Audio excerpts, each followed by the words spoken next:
क्या पश्चिम एशिया एक बड़े युद्ध की दहलीज पर खड़ा है? क्या अमेरिका और ईरान के टकराव में अब ब्रिटेन भी सीधे उतरने की तैयारी में है?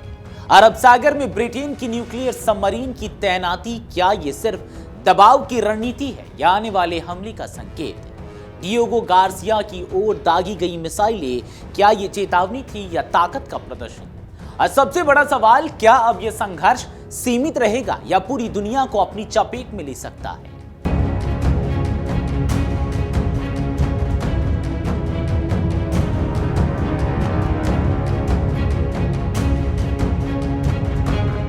नमस्कार, आप देख रहे हैं अमर उजाला और मैं हूं आदर्श शाह। दरअसल अमेरिका ईरान तनाव के बीच ब्रिटेन की एंट्री ने हालात को और विस्फोटक बना दिया है। अरब सागर में ब्रिटिश पनडुब्बी HMS एनसॉन की तैनाती, अमेरिकी बेस को मंजूरी और ईरान की कड़ी चेतावनी, इन सब के बीच मिडिल ईस्ट का संकट अब एक नए और खतरनाक मोड़ पर पहुंचता दिख रहा है। तो आइए समझते हैं इस पूरे घटनाक्रम को विस्तार से। दरअसल अमेरिका और ईरान के बीच लगातार बढ़ते तनाव के बीच अब ब्रिटेन की सैन्य सक्रियता ने हालात को और ज्यादा गंभीर बना दिया है। ताजा रिपोर्ट्स के मुताबिक ब्रिटेन की परमाणु ऊर्जा से संचालित पनडुब्बी HMS एनसॉन को अरब सागर में तैनात किया गया है। यह तैनाती ऐसे समय पर हुई है जब अमेरिका पहले ही ईरान के खिलाफ सख्त कार्रवाई की चेतावनी दे चुका है, जिससे पूरे पश्चिम एशिया में युद्ध जैसे हालात बनते दिख रहे हैं। ब्रिटिश मीडिया रिपोर्ट्स के अनुसार रॉयल नेवी की यह अत्याधुनिक पनडुब्बी लंबी दूरी तक सटीक हमला करने में सक्षम है। HMS एनसॉन में टॉयहॉक ब्लॉक 4 लैंड अटैक क्रूज मिसाइलें तैनात है, जो दुश्मन के ठिकानों को बड़ी सटीकता से निशाना बनाता है। इसके अलावा इसमें स्पीयरफिश हेवीवेट टॉर्पीडो भी लगे हैं, जो समुद्री युद्ध में बेहद घातक माने जाते हैं। माना जा रहा है कि यह पनडुब्बी उत्तरी अरब सागर के गहरे पानी में मौजूद है, जहां से यह जरूरत पड़ने पर किसी भी सैन्य अभियान में शामिल हो सकती है। रिपोर्ट्स में यह भी कहा गया है कि अगर ब्रिटेन की प्रधानमंत्री की ओर से अनुमति मिलती है तो इस पनडुब्बी को हमले का आदेश दिया जा सकता है। ऐसी स्थिति में यह सतह के करीब आकर एक साथ कई मिसाइलें दागने में सक्षम है। इस तैनाती से साफ संकेत मिलता है कि ब्रिटेन भी इस पूरे घटनाक्रम में सक्रिय भूमिका निभाने की तैयारी में है। इसी बीच ब्रिटेन ने अमेरिका को अपने सैन्य ठिकानों के इस्तेमाल की अनुमति भी दे दी है।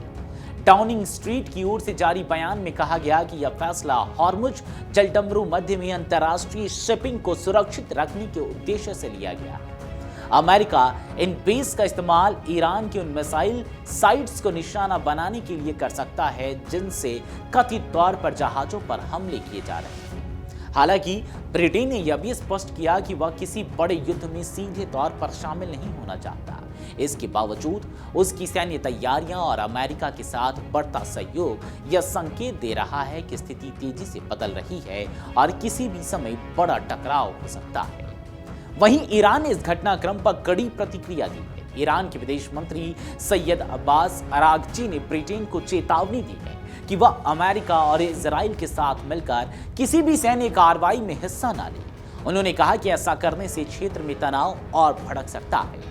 अरागची ने यह भी आरोप लगाया कि ब्रिटेन अपने ही नागरिकों की इच्छा के खिलाफ जाकर इस संघर्ष में शामिल हो रहा है। तनाव को और बढ़ाने वाली और घटना हाल ही में सामने आई, जब ईरान ने हिंद महासागर में स्थित डिएगो गार्सिया की ओर 2 बैलिस्टिक मिसाइलें दागी। यह बेस अमेरिका और ब्रिटेन का एक महत्वपूर्ण संयुक्त सैन्य अड्डा है, जहां से क्षेत्रीय सुरक्षा अभियानों को संचालित किया जाता है। हालांकि दोनों मिसाइलें अपने लक्ष्य तक नहीं पहुंच सकी। एक मिसाइल उड़ान के दौरान ही फेल हो गई, जबकि दूसरी को अमेरिकी नौसेना ने इंटरसेप्ट कर दिया।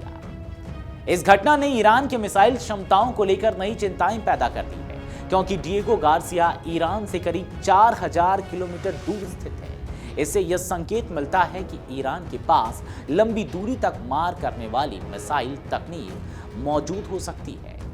कुल मिलाकर पश्चिम एशिया में मौजूदा हालात बेहद नाजुक बने हुए हैं। अमेरिका, ईरान और अब ब्रिटेन की बढ़ती सैन्य मौजूदगी ने इस संकट को और गहरा कर दिया है। अगर कूटनीतिक स्तर पर जल्द कोई समाधान नहीं निकला तो यह टकराव एक बड़े युद्ध का रूप ले सकता है, जिसका असर पूरी दुनिया पर पड़ना तय है। और इसका असर दुनिया पर पहले से ही पड़ता दिख रहा है, वो चाहे गैस के माध्यम से हो या फिर वो ऑयल क्राइसिस हो। ऐसे में अगर आगे कोई कार्रवाई होती है, ब्रिटेन इसमें सीधा उतर आता है, फिर ये और भी विकराल रूप ले सकता है। इस पूरे मामले पर आपकी क्या राय है, कमेंट सेक्शन में जरूर बताते जाएं। अगर आप ये वीडियो YouTube पर देख रहे हैं तो हमारे चैनल को सब्सक्राइब कर बेल आइकन दबाएं और Facebook पर देख रहे हैं तो हमारे पेज को लाइक करें।